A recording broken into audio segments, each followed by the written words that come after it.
understand the legal concepts with extent of laws.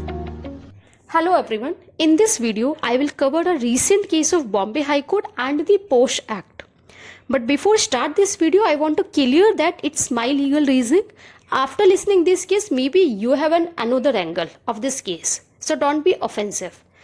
I just want to teach you how to interpret the law. So this video is for law students, law graduates or other persons who have keen interest in the law. So first, I want to highlight the Bombay High Court case.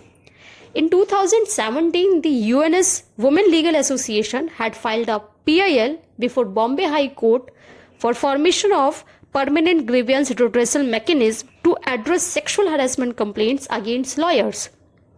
But recently, Bombay High Court held that the provisions of the POSH Act will not apply on the complaints lodged by female advocate members of the Bar Council of India or Bar Council of Maharashtra and Goa against other advocates, because there is no employer-employee relationship between them.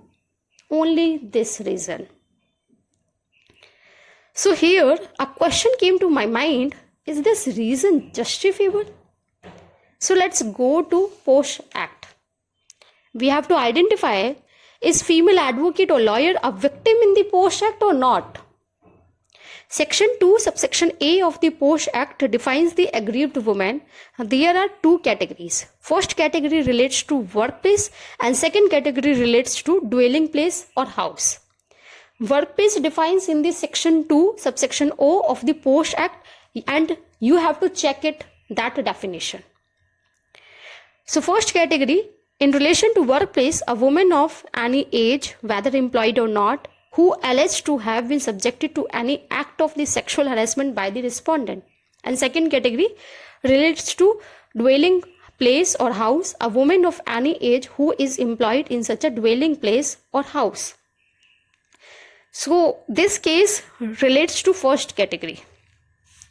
So as per first category, a court is a workplace for advocate or lawyers. And for victim eligibility, a woman who alleged to have been subjected to any act of sexual harassment irrespective of her age and her employment status. So when it says irrespective of employment status, it means that an employer-employee relationship is not mandatory for POSH Act to apply. But we need a verification for this interpretation by the Supreme Court judgment. In the case of Union of India and others versus Mudrika Singh and others, 2022. Link of the judgment mentioned in the description box. In this case, the respondent Mudrika Singh was a PhD student at Banaras Hindu University.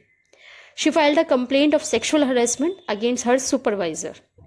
The university argued that she was a student and not an employee, so she could not be an aggrieved woman under the POSH Act. Here is the same question arise, whether a student can be considered as aggrieved woman under section 2 subsection A of the POSH Act. The Supreme Court held that the POSH Act must be interpreted on light of its purpose to protect women against sexual harassment at the workplace in any form. And the term aggrieved woman under section 2 subsection A includes any woman regardless of her age and employment status, whether employed or not, who alleged to have been subjected to sexual harassment at a workplace. So the definition of aggrieved woman has been intentionally kept wide to ensure that any woman, irrespective of her age, who is subjected to sexual harassment at the workplace is entitled to seek protection under the Act. So a student, a research scholar or a even visitor is entitled to seek protection. And a university or educational institution is a workplace under section 2 subsection O of the POSH Act, so students are covered. So in my opinion, female advocates is covered in the POSH Act, and maybe this order could be challenged in the Supreme Court. And now, if you have another angle of this case, please mention in comment box, then I can reply on that angle.